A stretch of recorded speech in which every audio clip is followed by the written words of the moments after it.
नमस्कार। जैसा कि आज के वीडियो का शीर्षक आप देख पा रहे हैं, उससे स्पष्ट है कि मैं आज बात कर रहा हूं इंडिया ब्लॉक गठबंधन की 8 जून को नई दिल्ली में हुई बैठक के बारे में।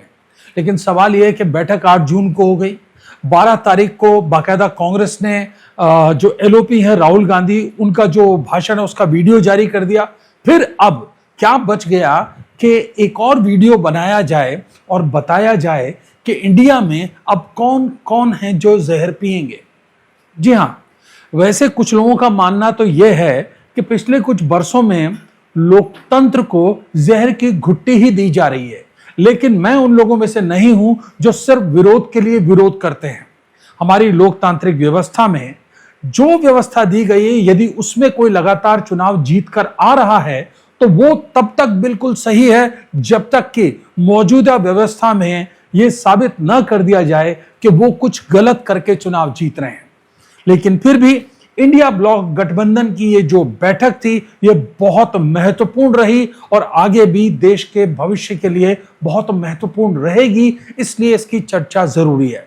सबसे पहले तो चर्चा इसलिए जरूरी है कि 8 तारीख को जब यह बैठक हुई तो उस शाम को देश के मेन स्ट्रीम मीडिया चैनल्स ने आपको पूरी खबर नहीं दिखाई, ना ही 9 तारीख की सुबह आपके पास अखबारों के जरिए इंडिया गठबंधन की बैठक की पूरी खबर पहुंची। राहुल गांधी ने भी अपना वीडियो जारी करके जो बात कही, उसमें कई बात लिहाज करते हुए उन्होंने अपने गठबंधन दलों के बारे में नहीं बताई। तो आज का ये वीडियो है आपके लिए, ध्यान से देखिए, क्योंकि मैं आपको बताने वाला हूं हमारे सूत्रों के हवाले से कि इंडिया ब्लॉक की बैठक में बंद दरवाजे के पीछे आखिर क्या हुआ। यह बात आपको मेन स्ट्रीम मीडिया ने बता दी कि इस बैठक में डीएमके ने हिस्सा नहीं लिया, क्योंकि डीएमके तमिलनाडु विधानसभा चुनाव के नतीजों के बाद टीवीके के समर्थन को दे देने की वजह से कांग्रेस से नाराज है और उसने इंडिया गठबंधन से फिलहाल किनारा किया हुआ है। दूसरी बात जो मेन स्ट्रीम मीडिया ने आपको बताई कि आम आदमी पार्टी ने इस बैठक में हिस्सा नहीं लिया, तो गौर करने की बात है 2024 के चुनाव के बाद आम आदमी पार्टी ने अपने आप को इंडिया ब्लॉक से अलग कर लिया था, तो उसका आना या ना आना इतना महत्वपूर्ण नहीं था।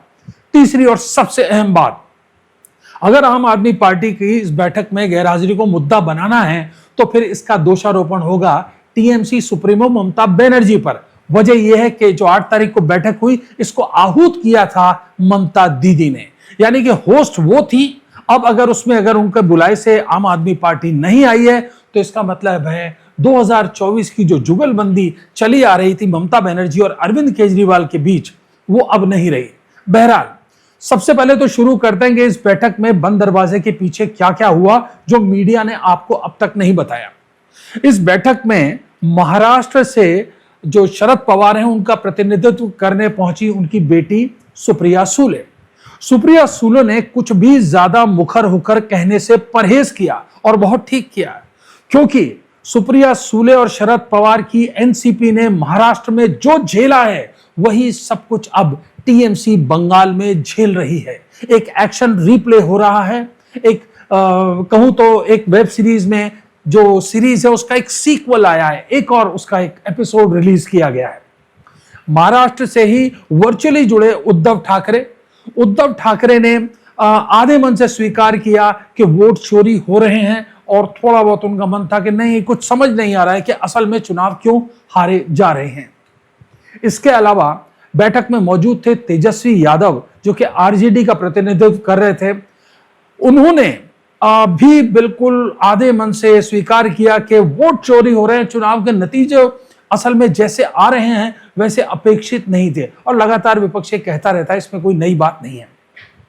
सबसे खास बात हुई इसमें जम्मू कश्मीर के नेशनल कॉन्फ्रेंस के जो नेता हैं उमर अब्दुल्ला, जो वहां के सीएम हैं, उनके बारे में पिछले दिनों खबर आ रही थी कि वो कांग्रेस से थोड़ी दूरी बना रहे हैं, भाजपा के नजदीक जा रहे हैं। जेएनके के लेफ्टिनेंट गवर्नर है, उससे उनकी खासी घुट रही है, कांग्रेस को तरजीह नहीं दे रहे हैं। लेकिन उन्होंने स्पष्ट तौर पे कहा कि इंडिया गठबंधन में कांग्रेस एक गोंद की तरह है जो सभी दलों को एक साथ चलने की कोशिश कर रहा है। तो कुल मिलाके अगर आप देखें, यह स्वरूप था। एक नाम जो बहुत महत्वपूर्ण था, जिसने सबसे अलग बात की और वो उनसे तवक्को भी थी कि वो ऐसा करें, वो थे समाजवादी पार्टी के प्रमुख अखिलेश यादव।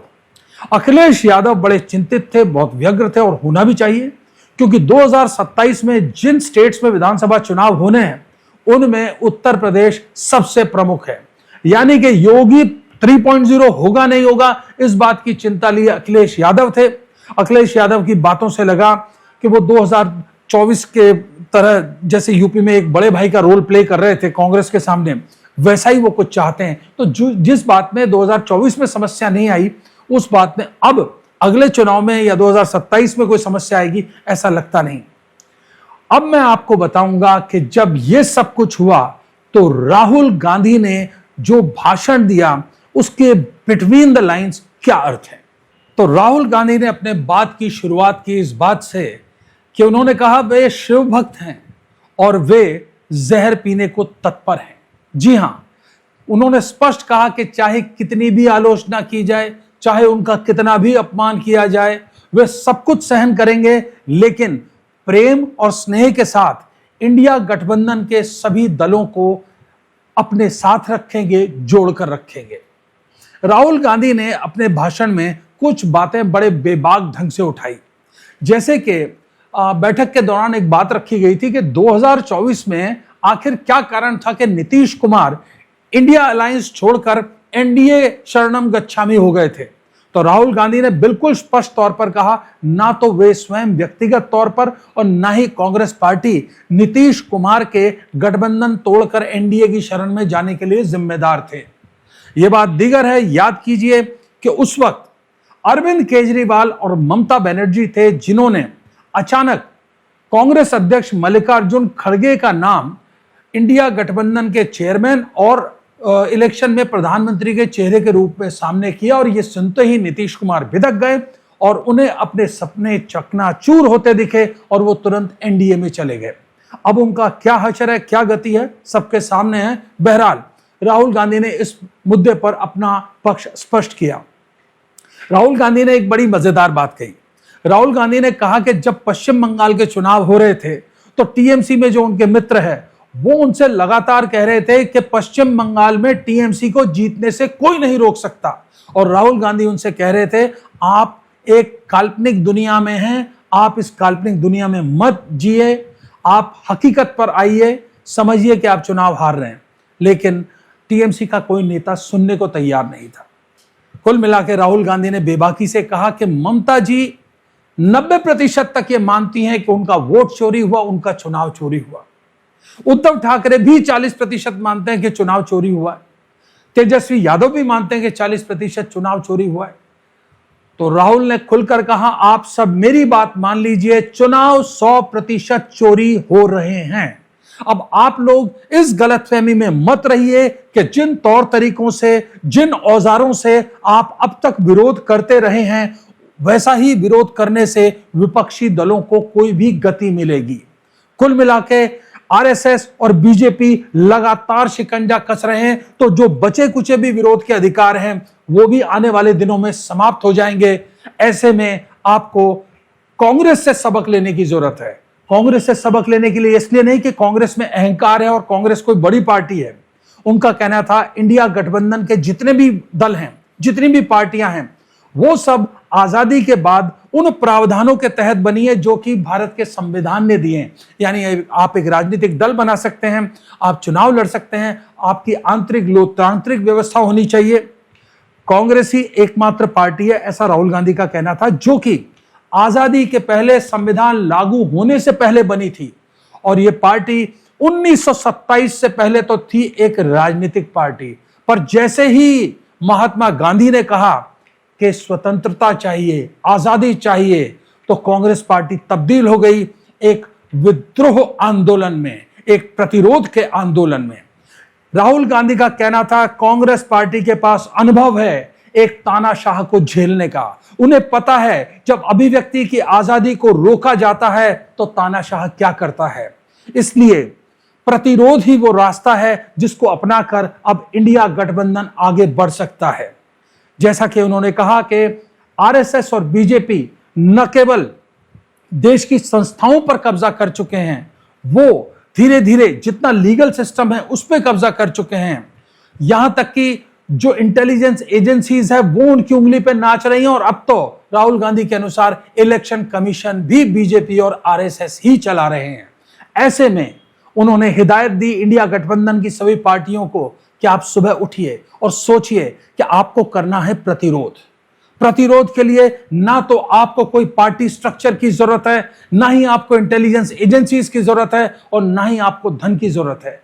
उन्होंने भारत जोड़ो यात्रा की अपनी 4000 किलोमीटर की यात्रा का हवाला देते हुए कहा कि जो आजादी के पहले साधनहीन कांग्रेस ने किया था वही भारत जोड़ो यात्रा के दौरान उन्होंने भी किया, और उन्होंने देखा कि प्रतिरोध कैसे स्वतः ही काम करता है।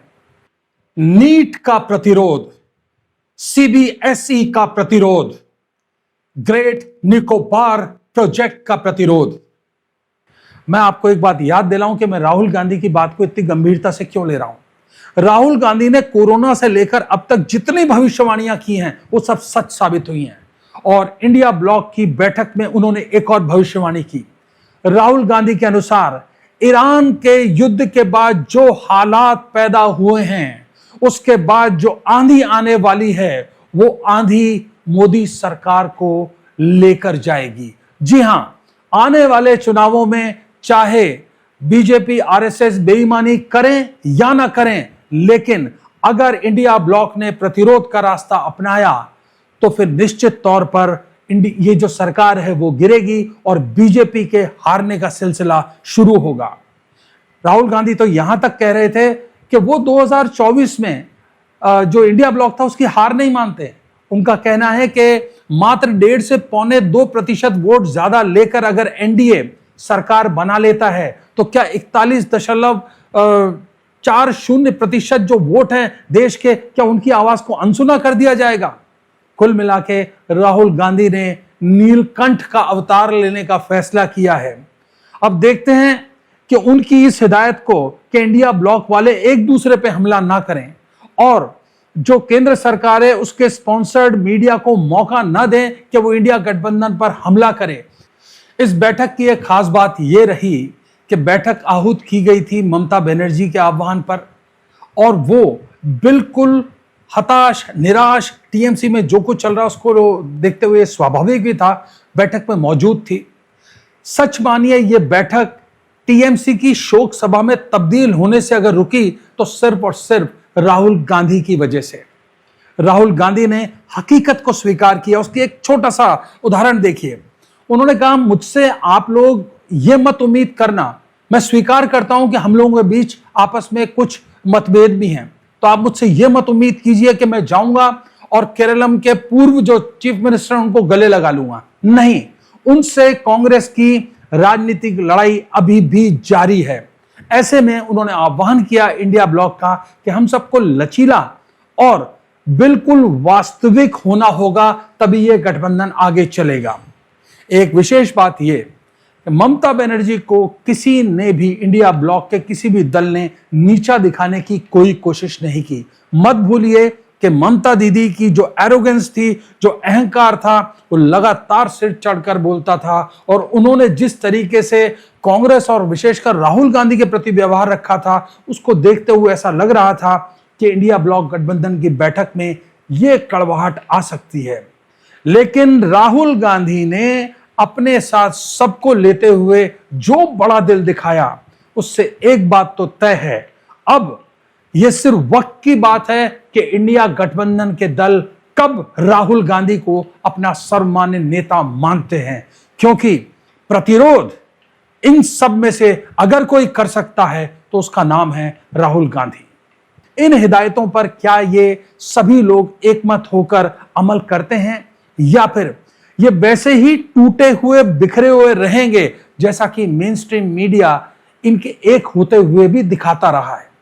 हो सकता है आप मेरी बात से सहमत हो या असहमत, लेकिन लोकतंत्र में असहमति का अपना स्थान होता है, और इसी वजह से आज ये वीडियो आपके सामने है।